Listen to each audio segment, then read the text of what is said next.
Good day, teacher. I am Jessamay Emer Buenos, your first reporter. Today, we will be discussing our topic about cluster sampling, its definition, method, and example. What is cluster sampling? Cluster sampling is defined as a sampling method where the researchers creates multiple clusters of people from a population where they are indicative of homogeneous characteristics and have an equal chance of being a part of the sample. So, ang researchers ay bumubuo ng malaking grupo or cluster bilang respondent sa isang malaking population, and they have indicative of homogeneous characteristic like demographic or their background and have an equal chance of being part of the sample.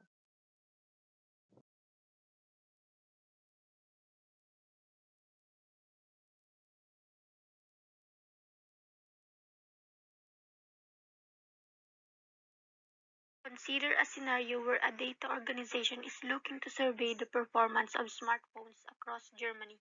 They can divide the entire country's population into cities, select further towns with the highest population, and filter those using mobile devices.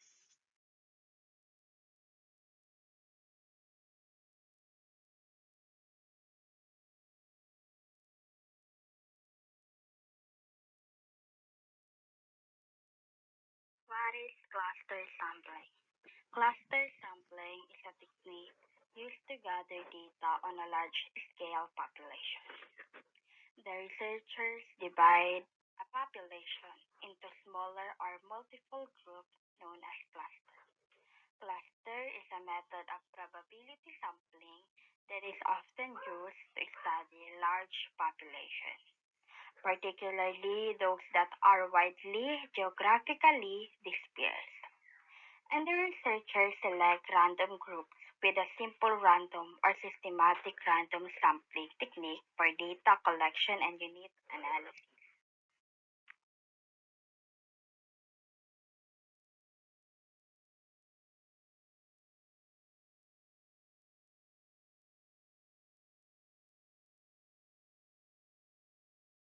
Example, a researcher want to conduct a study to judge the performance of sophomore in business education across the US. It is possible to conduct a research study that involves a student in every university. Instead, cluster sampling allows the researcher to club the university from each city into one cluster. These clusters can define the sophomore student population in the US.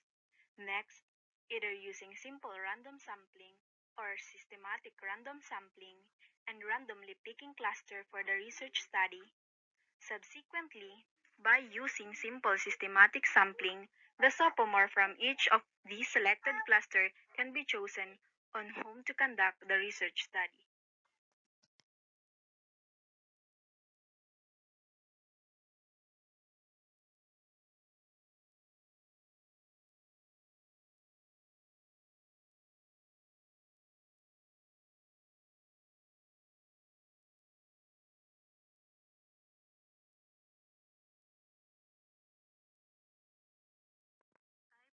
Of cluster sampling.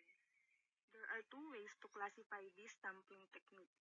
The first way is based on the number of stages followed to obtain the cluster samples. This refers to the process of selecting clusters or groups from a larger population.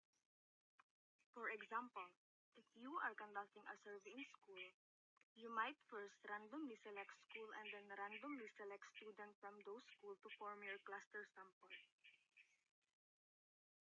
The second way is the representation of the groups in the entire cluster analysis. This refers to how the cluster or group identified in the analysis are presented or summarized. These could include visual representations like dendrograms, cluster plots, or numerical summaries like centroids or cluster membership assignment. So in summary, the first way pertains to how you obtain the clusters, while the second way deals with how you represent or summarize those clusters in your analysis. Cluster analysis is a statistical technique used to group similar objects or data points into cluster or segments based on their characteristics or attributes. The main goal is to organize a set of subjects in such a way that objects in the same group are more similar to each other than to those in other groups. Imagine a researcher wants to conduct a survey on a public opinion about environmental issues in a country with several provinces and cities. They decide to use cluster sampling because it's more practical and cost effective than sampling every individual in the country. In the first stage, the researcher selects a random sample of provinces from the country. These provinces serve as the clusters for the survey. For instance, they might randomly select 5 provinces out of 20 in the country. Finally, in the third stage, the researcher selects individuals from each chosen city to participate in the survey. This could involve sampling households or individuals from different neighborhoods within the Finally, in the third stage, the researcher selects individuals from each chosen city to participate in the survey. This could involve sampling households or individuals from different neighborhoods within the selected cities. We can divide this technique into single stage, two stage, and multiple stages.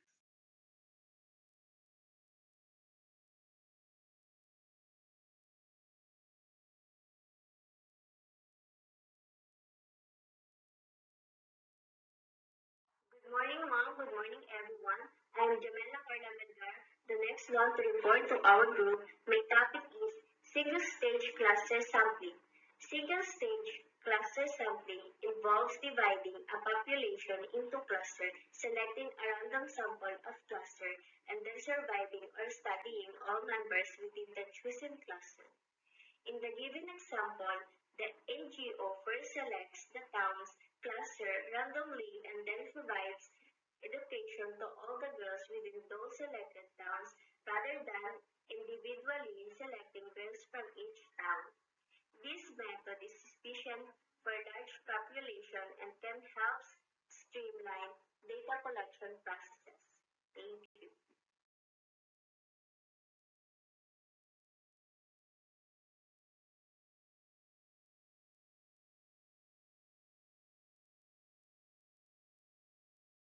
Hi, I'm Ronaldine Yasala and I am the next reporter. Two-stage cluster sampling is a method of selecting samples from different clusters. In the first stage, clusters are chosen from the entire population. In the second stage, samples are selected from each chosen cluster.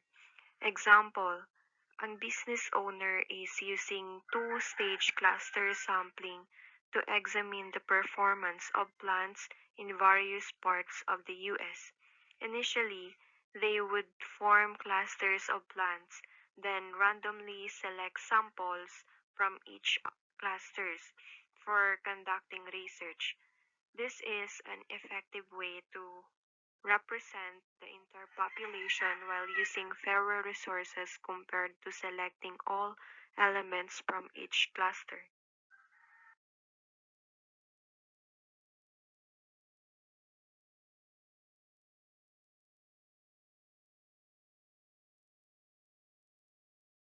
Multiple stage cluster sampling. Multiple stage cluster sampling takes a step or a few steps further than two-stage sampling.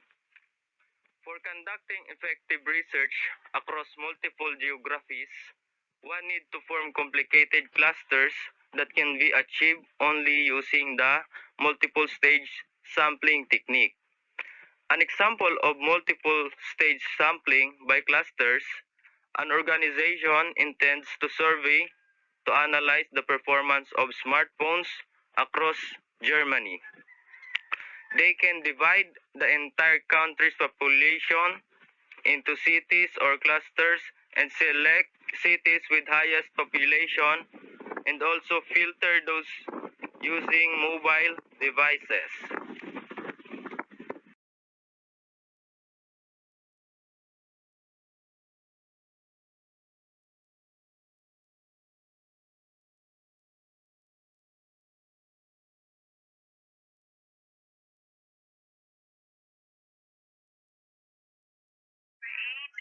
Evaluate sampling frames. Create a sampling frames by using either an existing framework or creating a new one for the target audience. Evaluate frameworks based on coverage and clustering and make adjustments accordingly. These groups will be varied considering the population, which can be exclusive and comprehensive. Members of a sampling are selected individually.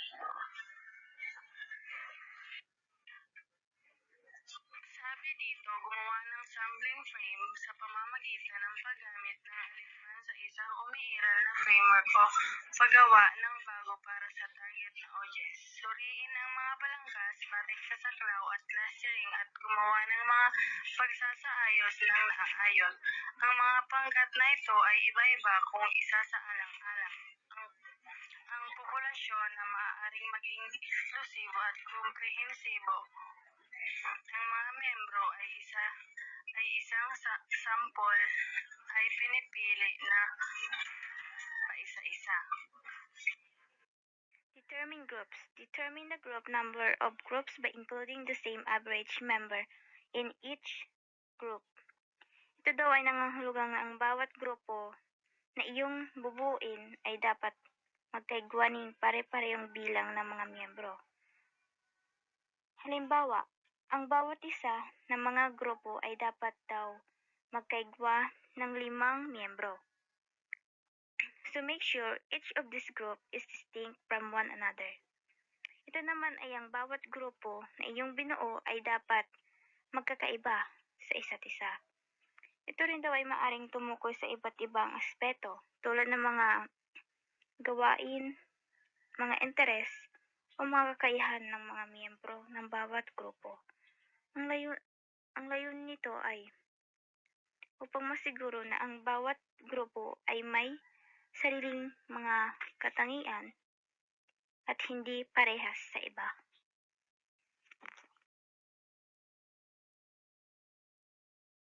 Konteksto ng clustering sa pagsusuri ng data, ang paglikha ng mga subtype ay tumutukoy sa pagkakategorya ng proseso ng mga clustering batay sa bilang ng mga hakbang na nakasangkot.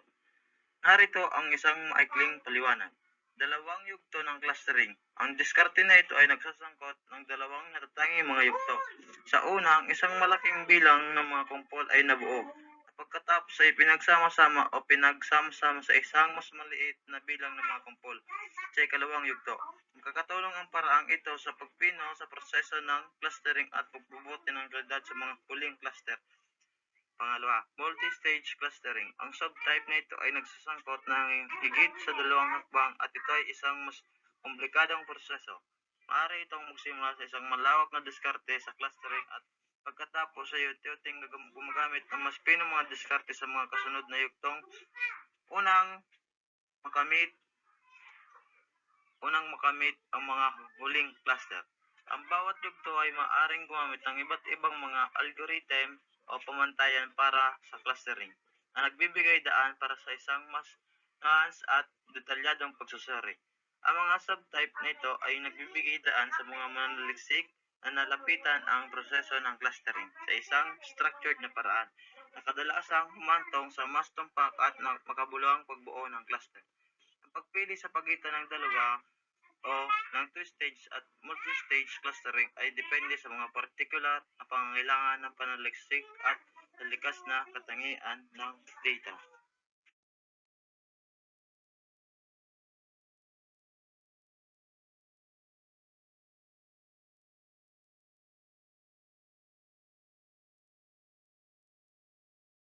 Application of cluster sampling. This sampling technique is used in an area or geographical cluster sampling for market research. When we say market research, in cluster sampling, it selects geographically dispersed areas or clusters from the population, which all individuals within the chosen clusters are included in the sample. A broad geographic location can be expensive to survey compared to surveys sent to clusters divided based on region. The sample numbers must be increased to achieve accurate results, but the cost savings make this process of rising clusters attainable. This sampling method is particularly helpful when dealing with large and dispersed populations.